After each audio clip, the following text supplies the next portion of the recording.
Hello, Flat Earth researchers, debaters and debunkers. The term Flat Earth or Flat Earther conjures up certain images of a bunch of people who have gone against scientific consensus and adopted a certain belief about the shape of the Earth. The reality is that most of us that are seeking some kind of real truth and using discernment to look at what we have been told to believe have come to the understanding that the globe in a solar system or heliocentric model, as was put forth by Nicholas Copernicus, is nothing more than that. It is simply a model that attempts to describe the Earth's place in space with a certain set of laws that have been put forth and adopted by the so-called scientific community. So it's important to be very clear that a flat earther is really someone who understands that we could describe the Earth and what we see going on around us in many different ways and use various different models to simply talk about or describe the passage of time that we see with the luminaries, the sun, moon and stars. And so any model that attempts to put the Earth in certain place or time in space or the universe is really something that is just adopted and becomes consensus over a certain period of time because it is pushed forth by certain authorities. So the flat Earth is really just a realization that there is no scientific, physical, measurable proof that we live on a spherical spinning Earth going around the sun. This is simply a way to interpret the observations that we make by looking up rather than actually measuring anything happening on the surface of the Earth. There certainly is no measurable curvature and there certainly is no movement of the Earth, and the true dimensions of the Earth, the land masses and the sea and what kind of place this really is remain a mystery and remain open to true scientific explanation rather than assumptions. So really that's what it is. That's what flat Earth is this realization that we have to explore further and that we've just been given a set of rules and assumptions to abide by and laws to go with those models. So we're going to have a look briefly at the model that's been put forth as a heliocentric model and the laws that go with it, and try to get an understanding that these are not the laws of nature. They are just a way of describing how we see the world. And of course, if you've looked into this, you've done your own experiments, you'll soon realize that the globe Earth really is nothing more than an interpretation or a translation of our subjective perspective into this objective model and map of the Earth that becomes a globe simply because of the difference between Euclidean geometry and non-Euclidean geometry, which you can use to describe the effects of perspective. The fact that parallel lines never physically meet, but in any observation that we make as a subjective observer, then of course non-Euclidean geometry then applies to those parallel lines, and we see parallel lines that appear to meet. And that's all it is. It's just this conversion of the subjective view that we all have into this apparent objective view. So we have these models and these laws that have been made up to go with the models. And let's just have a quick look at what the Copernican model is and understand that this is not our reality. It is just a decision to model the observations that are made and put them together along with a bunch of laws. So right from the get-go it says that Nicholas Copernicus was a Renaissance-era mathematician and astronomer who formulated a model of the universe that placed the sun rather than the Earth at the center of the universe. Okay, really that's all we have to look at. Of course, anyone can go on to do their research and look at the Copernican revolution and how it was a long time or a long process before this model was actually accepted and became consensus. And that wasn't because there was any scientific proof. It wasn't because it was observed or measured that the Earth was a globe and it was going around the sun.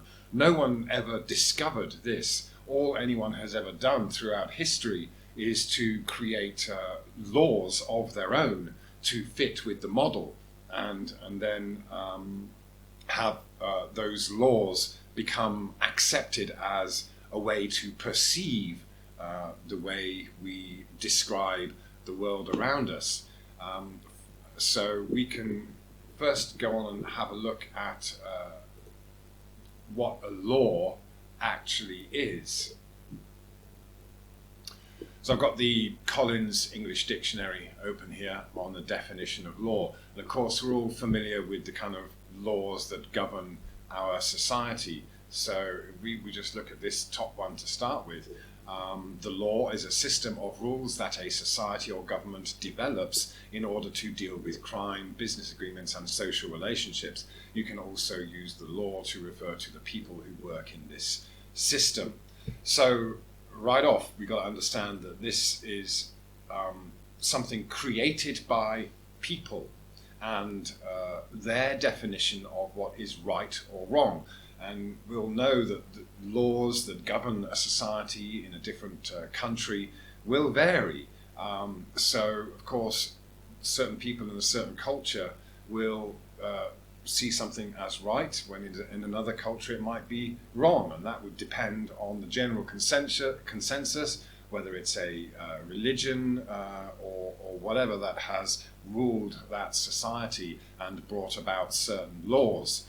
So this is really important to understand, that laws are made up, they are created to fit with a certain model of society. Yeah, so let's just go on to the next one, where it says 2, uncountable noun.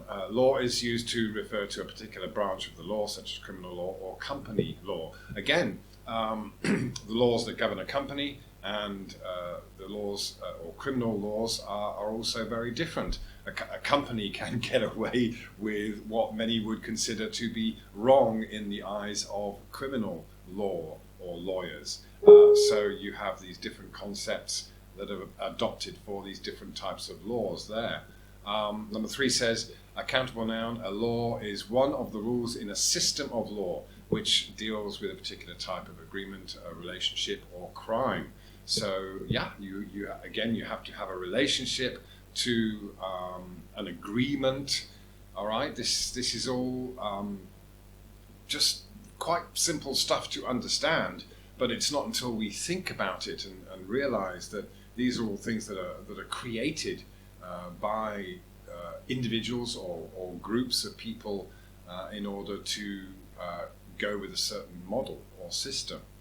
And okay, we have the laws of an organization or activity are its rules which are used to organize and control it. The laws of the Church of England. So again, this would relate to what is considered right or wrong and what fits with that particular culture or religion. And here we have number 5, a law is a rule or a set of rules for good behavior which is considered right and important by the majority of people for moral, religious or emotional reasons. So here again, we don't have something that is a natural law per se.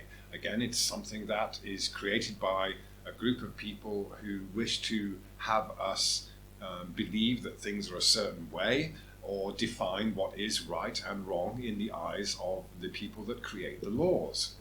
Yeah. So number 6, a law is a natural process in which a particular event or thing always leads to a particular result. So, of course, one might now begin to argue that watching the sun rise and set, or seeing the moon or the stars behave in a certain way can be considered a law, and therefore, if we are to be scientific and determine their distances and tell the time by these things, then we have this natural law which appears to have been adopted and described as a scientific law, or science has taken these observations that occur on a regular basis and give us a particular end result, such as sunrise and sunset at a certain time. And then, of course, you can formulate your model based on that. So again, really what we're looking at when it comes to models, whether it's a geocentric, heliocentric, or whatever kind of model you want to use to describe the Earth and its place in space, really all we're talking about is telling the time. We know that things happen at a certain time, and from this regularity, from being able to make these predictions, you can then create a model. But these predictions and these models do not dictate the shape or alleged movement of the Earth. You can assume a certain movement, and you can assume certain laws and distances and sizes in order to fit with your model. We'll go back to the assumptions that Copernicus had to make in order to justify his model at the time. And here we have a law is, number 7, a law is a scientific rule that someone has invented to explain a particular natural process. Okay, so for example, it says here the law of gravity. All right, so again, we're going to have to look at what that really is when we talk about the law of gravity. So it's a rule, a scientific rule that someone has invented to explain a particular natural process. And that is exactly what Copernicus did. So let's just go back and have a look at that. Yeah, remember he came up with a model of the universe that placed the sun rather than the Earth at the center of the universe. So this was just a choice made to a starting point for the model, and the assumption that the Earth was another planet. Now, if you're going to put the sun at the center, then of course, in order to have night and day justified in your heliocentric model, the only thing you can do is make the Earth a rotating globe. As soon as you decide to put the sun at the center, then night and day can only occur with a rotation of a spherical Earth. Now, night and day is a natural law, and it's a predictable end result that we're always going to get. But how night and day comes about is a choice description based on your model. Yeah, night and day doesn't mean that the Earth is a spinning globe. The idea that we're on a spinning globe to justify night and day is only because the decision was made by Nicholas Copernicus to create a model with the sun at the center and the Earth going around the sun. Yeah. So again, telling the time and modeling the passage of time throughout a day or throughout a month or a year just comes down to how are you going to make this model work, this mathematical model work, once you've decided to put the sun at the center. So I wanted to go down and down this page and look at the assumptions. Here it says here that Copernicus summarized his heliocentric theory. It listed the assumptions upon which the theory was based as follows. So again, what we're talking about now is these laws which have to govern the way this model is perceived in order to make it work. These are laws that are made up to fit the model. They are not laws or rules or assumptions that are necessarily a truth. So one, there is no center of all the celestial circles or spheres. Again, we can see here, maybe I'm not sure if you can see it on the screen, but on the right here, we have this assumption that everything is doing circles. Now, is this a law of nature? Or is it just an assumption and a law that was created to go with the model that all the luminaries are doing circles around the sun? If we, we've got arguments about retrograde motion and things like that, in which, we're not seeing circles, but of course we can decide how to describe what's going on based on these certain assumptions. So, number two, the center of the Earth is not the center of the universe, but only the center towards which heavy bodies move, and the center of the lunar sphere. Now, again, you've got to understand that when it comes to flat Earth, we're not necessarily saying that the Earth is the center of the universe, and we're not talking about an Earth with fixed dimensions. The Earth could be infinite. We could be one puddle among many. This is something that remains to be discovered or explored. So there are no assumptions and laws that go with the flat Earth, and there isn't a model per se that goes with the term flat Earth. So again, it's very important to be clear that what we have is a bunch of models, whether it's Kepler, Newton, Copernicus, Galileo. They all have their own individual ways of describing their models and certain laws that have been ascribed to them in order to justify their models, and maybe that has had to be adapted to fit with the consensus that was put across by the Catholic Church or the scientific community, whatever it may be, or various branches or authorities in society. Again, these are all just laws that are made up by people in certain positions of influence, and that has become consensus. So really, just to be clear, what the flat Earth or a flat earther is saying or doing or thinking is something that is free of any particular model, free of any particular consensus, and free of any particular laws. There's an understanding that these are all open to interpretation, and there is no need to come up with an alternative just because we are always faced with certain models, and there is this demand to come up with an alternative model to replace what has been commonly accepted. No, there is no need to do that, because we have this understanding that our knowledge is limited. The knowledge of the true dimensions of this Earth have not been ascertained. What this place is has not been ascertained. Where we are and when we are is almost impossible to truly know. So rather than adopting an alternative model, there is this adoption of the acceptance, or this surrendering to the knowledge that we have been given certain beliefs, we've been given certain laws and certain models to abide by in our particular society.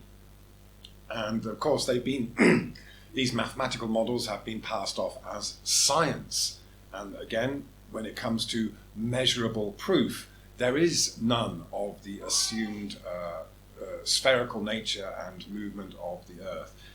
A mathematical proof and a proof in physics are very different things. So what you have with all these different mathematical models is these laws which have been made up in order to create a mathematical proof for the model within the model itself, rather than actually coming up with any physical proof. So if you go and ask any physicist or who's worth their salt, they will admit that a mathematical proof is something that's quite easy to do, whereas coming up with a proof in physics is something that's very different and very challenging to do, because you have to prove the physics, you have to prove what's actually happening, and you have to do that with measurable proof, rather than just proving it with abstract mathematical models.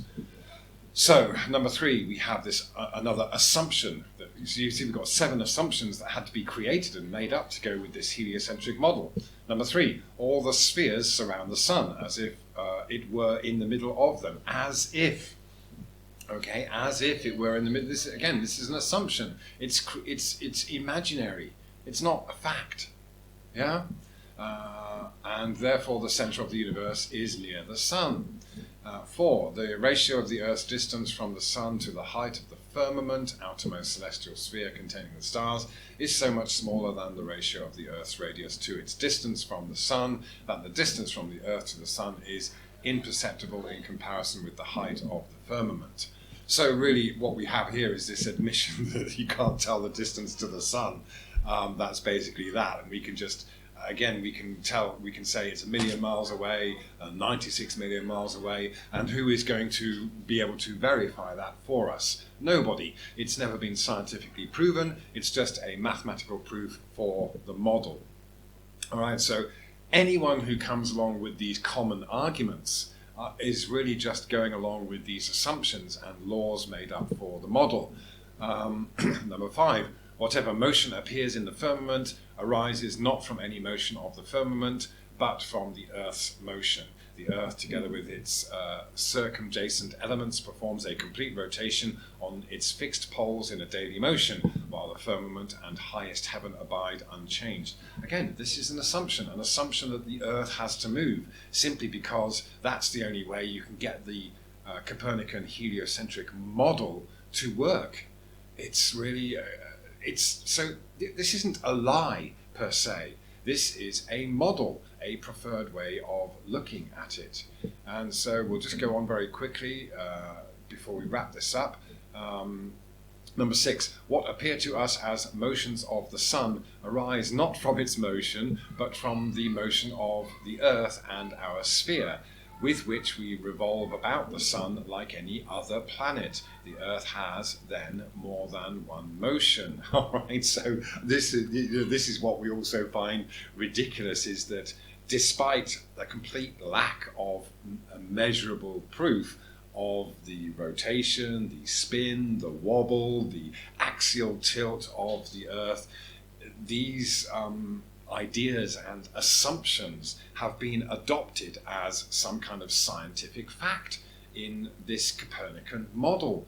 But no, this isn't fact. You cannot measure tilt, you cannot measure rotation, and of course then you have to come up with a whole bunch of poles, 3, 4 different poles to describe this spherical Earth, none of which actually exist in reality, apart from possibly a magnetic pole, which could be 1, 2, 3, or 4, or many magnetic poles. We basically have an Earth that physically does have magnetic poles around it, but to say that these are any kind of center of anything also goes back to kind of what you might want to refer to as this an unscientific assumption that a pole is at the center of everything, just like the Earth is at the center of the universe.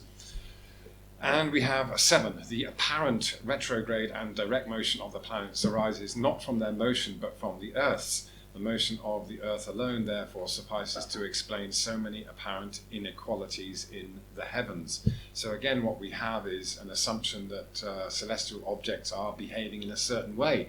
We have these man-made laws created to describe the laws of nature, or whatever the sun, moon, and stars are actually doing. And again, assume that the Earth must be moving within this model in order for that to happen. Yeah, so hopefully that's clear. What we are looking at here is just a bunch of laws that were made up for a particular heliocentric model, which wasn't based on any kind of scientific proof.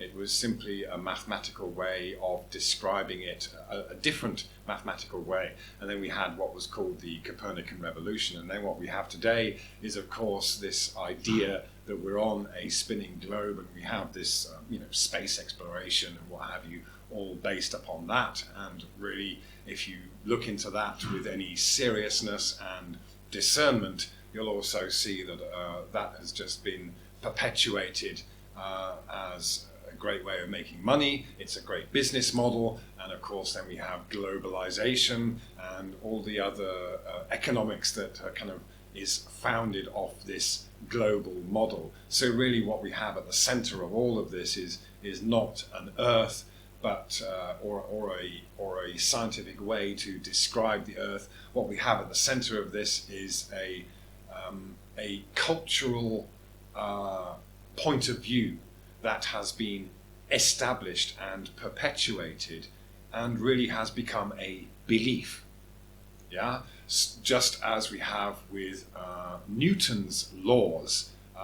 Again, they are just ways of describing what we see around us, and of course we have to assume that everything falls through the air because it is being attracted to the larger mass of the earth. So we have again a law that was made up that the center of mass, or mass attracts mass, and that's happening all over the universe in order to justify the globe and create this imaginary physics to have us break the laws of natural physics and be able to stick to the outside of a spherical Earth. We know that this isn't possible, but of course, this is why a law was created to go along with the model that mass attracts mass, and so then if you have a larger mass of a spherical Earth, you can then justify the perception and belief that everything sticks to the outside of a spherical Earth.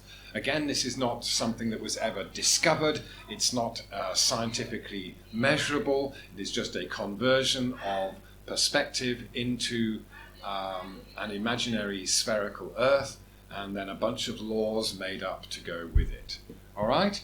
So I really hope that that has offered some clarification for anyone who's looking into this for the first time and has a bunch of assumptions about what the flat Earth is and what a flat earther is. And really what it is no assumptions, no models, no laws, and a desire to explore further and really seek the true nature of our reality. Thank you very much. Click subscribe and the bell icon if you'd like to receive notifications of new videos from Phuket Word.